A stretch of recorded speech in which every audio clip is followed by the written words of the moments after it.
Hi everybody and welcome back to VLADA'S place. In today's video, I'm going to show you the simplest way to prepare octopus. My goal is to help you explore and expand on ingredients that you normally prepare in your kitchen. So octopus is absolutely wonderful and very simple to prepare. So I'm sure a lot of you are not even thinking about preparing it because you might think it's too hard or too complicated. But the truth is that once you boil it and make it soft, you can do so many different recipes. So this particular recipe is absolutely the simplest version to start learning how to incorporate octopus into your diet. We'll start with the fresh, previously frozen octopus. And I wait till octopus goes on sale, and then I will buy a whole bunch because cooking process takes a little time. So once I cook one, it's much easier to cook few, and then I will make a couple of different recipes out of these ingredients. I'm using a pressure cooker just to speed up the cooking process because cooking octopus can take anywhere between 2 to sometimes 3 hours. However you decide to do it, make sure that you spice up the brine or the broth in which it will cook. I'm using salt and pepper, a little bit of garlic powder, a whole lot of bay leaves, a little bit of cumin, and I'm also adding some fresh herbs. This is per your liking. And here's another thing, I'm adding just a touch of molasses to make it nice and sweet and to offset the saltiness. Your octopus is done once the fork can comfortably go through it.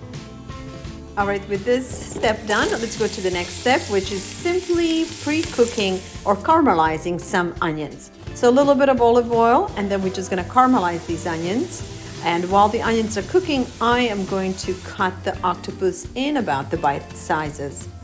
Some people like to clean this dark outer layer on like a skin on an octopus. I don't bother with that because to me it's just as delicious. And now that I have the onions caramelized, I'm adding just a little bit of honey to it, and then I'm gonna add the octopus. From this point, spicing is up to you. I'm adding a little bit of salt and pepper, and you can add soy sauce or even a touch of mustard would be good. And also I'm adding a tablespoon of oyster sauce. Now here is the key ingredient. Fresh limes. And I'm in luck because my lime tree is absolutely in its prime right now. It's a mid-November in California and the poor tree is confused with this warm weather, so it's starting to blossom.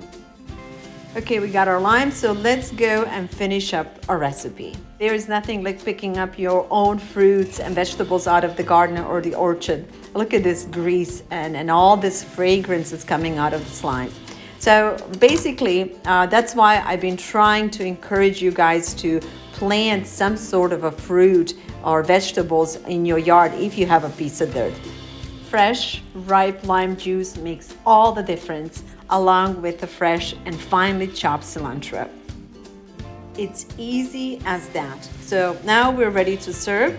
And tonight I'm serving it with a side of roasted mushrooms and broccoli and some sweet potato fries. Eating good takes a little effort, but it's so rewarding. So I hope you agree that this was super easy, and I hope you'll take my word for it. It was delicious. My 17-year-old son absolutely loved it, and he took some of that food this morning to school. Thank you guys for watching. I love spending time with you, and I love cooking with you. We'd love to hear your feedback about this recipe, and we would greatly appreciate if you can like the video and check other recipes that we have on the VLADA'S Place YouTube channel. Thank you guys, and I will see you soon again.